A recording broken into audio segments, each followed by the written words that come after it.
তিনটি জিনিস মারাত্মক অপরাধ। হ্যাঁ, একটা হলো জাহালাত, আরেকটা হলো দলালাত, আরেকটা হলো গাফলত। কোন এই শব্দ তিনটা কোন? জাহালত, দলালাত, গাফলত। এই তিনটি জিনিস অত্যন্ত ক্ষতিকর। এক হলো জাহালত, অজ্ঞতা, মূর্খতা। আপনি জানেন না নামাজ কেমনে পড়তে হয়, কয় রাকাত কি, এটা কিছুই জানেন না। একটা সূরা পারেন না, কেরাত পারেন না, একটা দোয়া পারেন না, একটা কালাম পারেন। আপনি কি আমল করবেন ঘোড়ার ডিম? কথা বুঝছেন না? আপনি আমলটা কি করবেন? আমল কি করবেন? ওই বাচ্চা সুবহানাকা পড়ছে, আমার তো মন চাইছে বাচ্চা না ফিরে বাচ্চা কদুর হুনতো সামনে কদুর কনসে দেখতেন। এই নুরানির বাচ্চা আসতে আসতে গইরে ইন্নালিল্লাহ, যেটা এটি কি থাকন, আপনি এটি কি থাকন? আমরার বয়স্ক লোকের তসবি পড়া দেখলে দেখেন আপনি কোন ঠিক করে, মাশাআল্লাহ। 100 দানার তসবি এটা যে দৌড়ছে, মানে একটা মিনিট লাগে না। জাপানি মেশিন, ইনটেক ডাইরেক্ট জাপানি মেশিন। সুবহানাল্লাহ, আলহামদুলিল্লাহ, আল্লাহু আকবার। এটি কি তা সাসা? এগুলা কি? এটা তাসবিহ। আল্লাহ নবী সাল্লাল্লাহু আলাইহি সাল্লাম এভাবে পড়ছে না, এই এমনি। আপনি দেখেন, আপনারা দেখেন 2 রাকাত মাগরিবের সুন্নত, 6 রাকাত আওয়াবিন, 8 রাকাত মানে 2 থেকে 2.5 মিনিটের মধ্যে উড়ে এলেছে পুরো। আমি দেখলাম, আরে করছে কি রে বাবুরে বাবু, কি পড়া পড়লেন? তাব্বাতিয়া কোন সময় পড়লেন? কুল হুয়াল্লাহ কোন সময় পড়লেন? আত্তাহিয়াতু কোন সময় পড়লেন? দুরূদ শরীফ পড়লেন কখন? সালাম ফিরালেন কখন? আবার খারাইলেন কখন? আস্তাগফিরুল্লাহ। আরে ভাইয়া, কোরআনুল কারীমের মধ্যে আছে, বিশ্বাস করেন, রাগ হইেন। কোরআনে আল্লাহ তাআলা স্পষ্ট বলছে, নবীজি মুনাফিকের চিহ্ন বলছে কিছু, নবীজি বলছে কিছু, হাদিসে আছে। আর কোরআন শরীফে মুনাফিকের চিহ্ন আল্লাহ বলছে কি? কোরআন শরীফে আল্লাহ তাআলা মুনাফিকের চিহ্ন বলছে 3টা। 1, ইদা কামু ইলাস সালাতি কামু কুসালা। আল্লাহ বলে কে মুনাফিক? 1 নম্বরে হলো আল্লাহ বলেন যারা নামাজে দাঁড়ায় অলস ভাবে, খামখেয়ালির সাথে, মুনাফিক। নবীজি বলছে এটা, আর আল্লাহ বলছে এটা মুনাফিক। 2, ইউরাউনান নাসা, যে সমস্ত আমল লোক দেখানোর জন্য করে, এটা মুনাফিক। 3, লা ইয়াযকুরুনাল্লাহা ইল্লা কালিলা, যে আল্লাহর জিকির তাসবিহ গুলো সামান্য আদায় করে কোন রকম জোরাতালি, সে মুনাফিক। কোরআন শরীফের আয়াত, কোরআন শরীফের আয়াত কিনা? কোরআন শরীফের আয়াত। এজন্য খামখেয়ালি করা যাবে না বাপ। আল্লাহর কথা দিল দিয়ে শুনবেন। তাহলে 1 নম্বর কথা হলো এই অজ্ঞতা। আপনি জানেন না, আপনি জানেন না, আপনি জানেন না বাথরুমে ঢুকতে দোয়াটা কি। আপনি আজকে 60 বছরেও 30 বছরেও কোনোদিন গুরুত্বই দিলেন না, শিখলেন না, তা আপনি কি আমল করবেন? দোয়াটা কেমনে পড়বেন? টয়লেট বাথরুম থেকে বের হওয়ার দোয়াটা আপনি শিখলেন না কোনোদিন।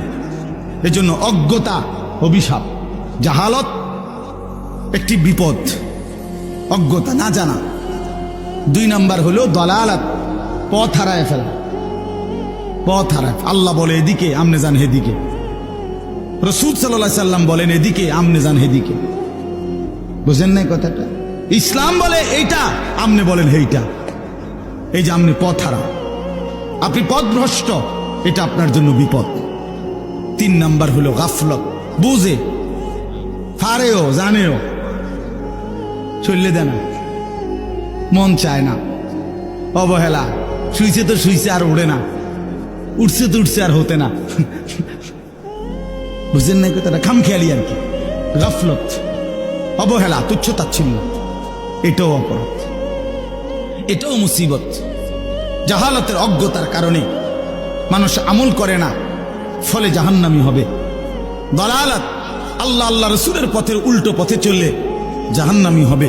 গাফলত, অবহেলা, খামখেয়ালির কারণে মানুষ জাহান্নামী হবে।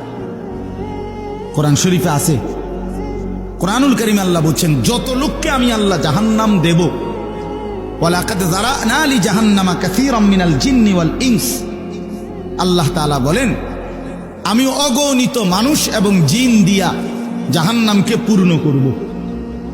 আল্লাহর কসম বাবা শুনেন, এ আল্লাহ পরিষ্কার বলছে যত লোককে আমি জাহান্নামে ফেলবো সকলের সম্মিলিত একটি কারণ, উলাইকা হুমুল গাফিলুন, এটাই আয়াতের শেষ কথা। উলাইকা হুমুল গাফিলুন, কেন এরা সকলেই জাহান্নামী? আল্লাহ বলেন কারণ এরা সকলেই গাফেল। কি গাফেল? এই সমস্ত গাফেলের পরিণতি জাহান্নাম, জাহান্নাম। আল্লাহ তাআলা আমাদেরকে হেফাজত করেন। এজন্য ভাই আমার, রাত গভীরে লম্বা করতে চাচ্ছি না, এই প্রথম কথা এটা বুঝাইলাম। আল্লাহর কথা আমি প্রতিদিন বলি, প্রত্যেক বয়ান 2, 4, 10, 20 মিনিটে কথাটা বলি। ওই আমাদের দেশের হলো জনপ্রিয়তার একটা মোহ আছে মানুষের, উনি একটু জনপ্রিয়, উনি কইলে হুনুম না, এটা কোনো কথা না। এটা তো ব্যক্তির হলো, আল্লাহর কোরআন এটার প্রতি তো মুখাপেক্ষী হলো না, জনপ্রিয়তা ধোকা। আল্লাহর দয়ায় কেউ লাখ মানুষের সামনে কথা বলবে, কেউ 1000 মানুষের সাথে কথা বলবে, কেউ একজনের সামনে কথা বলবে, কিন্তু আল্লাহর কথা যেই বলবে, যে কয়জন সামনে থাকুক সবাই দাম, সবাই দাম। জনপ্রিয়তার কিছু নেই, জনপ্রিয়তার কিছু নেই। এজন্য আপনাদের কাছে অনুরোধ, আপনারা ওয়াদা করেন, বয়স্ক চাচারা, বাবারা এবং নওজোয়ান সাথী, তোমরা ভাই সবাই মিলে দিল দিয়ে আগামীকাল থেকে প্রত্যেক জুমায় ইমাম সাহেবের জুমার বয়ান মনোযোগ দিয়ে শুনবেন। বলেন ইনশাআল্লাহ, সবাই বলেন ইনশাআল্লাহ। দিল থেকে ওয়াদা করলেন তো? বাটফারি করে হাত উঠাইয়েন না, বাটফারের হাত নামা এলাম, হাত নামান সবাই, ধোকাবাজ হাত তুললেন না। ইনশাআল্লাহ পাক্কা নিয়ত করে দেখেন, ভালো হইব। আস্তে আস্তে বুঝবেন, অল্প অল্প বুঝবেন। আল্লাহর কথা নূর, কোরআনের কথা নূর, ইসলাম নূর, কোরআনের প্রতি অক্ষর আলো, কোরআনের প্রতি অক্ষর অ্যাটম শক্তি, কোরআনের প্রতি শব্দ বদলে দেয়, জিন্দেগি পাল্টায় দেয়। কাট্টা কাফের মুশরিক মূর্তি পূজক এমন মানুষগুলো আল্লাহর কোরআন মনোযোগ দিয়ে শুনছে, আল্লাহ তাদের দিল বদলাইয়া ইমানদার সাহাবী বানায় দিছে। বলে সাহাবায়ে কেরাম যখন কালেমা পড়ছে, তো তার আগ মুহূর্তে ওনারা মূর্তি পূজক ছিল না, ওনারা কাফের ছিল না, ওনারা অসংখ্য গুনাহে জড়িত ছিল না। সেই অবস্থায় আল্লাহর কোরআন দিল দিয়া শুনছে, জিন্দেগি বদলায় গেছে।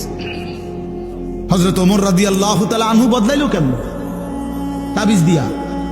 কথা বলে আল্লাহর কোরআন শুন, আল্লাহর কোরআন শুন, আল্লাহর কোরআন শুন। হযরত উসমান ইবনে মাযউন রাদিয়াল্লাহু তাআলা এক সাহাবী, উনি বললেন আমি মুহাম্মদকে দেখতে আসছি, মুহাম্মদের সাথে উচিত শক্ত কথা বলবো, ঝগড়া করবো, এরকম নিয়তে আসছি। আয়েশা দেখি মুহাম্মদ নামাজ পড়তেছে, আল্লাহর কোরআন পড়ছে, মুহাম্মদ কোরআন পড়ছে। আমি মুহাম্মদের নামাজের অপেক্ষা করছিলাম, ভাবছিলাম নামাজের পরে লাগবো, কথা বুঝেন নাই? কিন্তু আল্লাহর কোরআন মুহাম্মদের জবানের তেলাওয়াত আমার কলিজা ছিঁড়া ফেলছে। আমি নামাজ শেষ, সালাম ফিরাইতে দেরি, আমি কালেমা পড়ে মুসলমান হয়ে গেছি। কোরআন জিন্দেগি বদলায় বাপ। কি দুর্ভাগ্য আমাদের। আপনারা যারা নামাজ পড়েন তারাও মসজিদে ইমাম সাহেবের কণ্ঠে মাগরিব, এশা, ফজর এই 3 ওয়াক্ত নামাজে তো ইমাম সাহেবের জবানে পরিষ্কার কোরআন শুনেন, অথচ তারপরেও আল্লাহর কোরআনটা একটু সহি শুদ্ধ করার মানসিকতাটাও আমাদের মধ্যে নাই। কি শুনলেন জীবনে? কি শুনলেন? এত চমৎকার মালিকের কালাম, একটু তর্জমাও শুনতে চাইলেন না। আহা, আলহামদুলিল্লাহ সূরাটা দিয়ে আল্লাহ আমারে এতবার পড়ায়, কেন পড়ায়? আমার কি একটু বোঝা উচিত ছিল না? কিরে, আমি সেই ফজর, জোহর, আসর, মাগরিব, এশা, আউয়াবিন, ইশরাক, তাহাজ্জুদ যে সময় নামাজে দাঁড়াই, প্রত্যেক রাকাতে আমারে দিয়া সূরা ফাতিহা পড়ায়। ঘটনাটা কি? এটার মধ্যে এত কিতা আছে, এটা জানা দরকার ছিল না? অমনি জিগান না। ওই বাচ্চা দেখেন, ওই চলে গেছে, ওইখানে ওটা লিখছিল ইয়াসিন ওয়াল কোরআনিল হাকিম, হিকমতপূর্ণ কোরআনের শপথ। অর্থাৎ আল্লাহ তাআলা বুঝাইছেন, বন্ধু যে কোরআন নাজিল করেছি, এই কোরআনের প্রতি অক্ষর এই পৃথিবীর সবচেয়ে সবচেয়ে শ্রেষ্ঠ প্রজ্ঞাপূর্ণ কথা। এর চাইতে দামি, এর চাইতে যৌক্তিক, এর চাইতে সুন্দর, এর চাইতে বাস্তব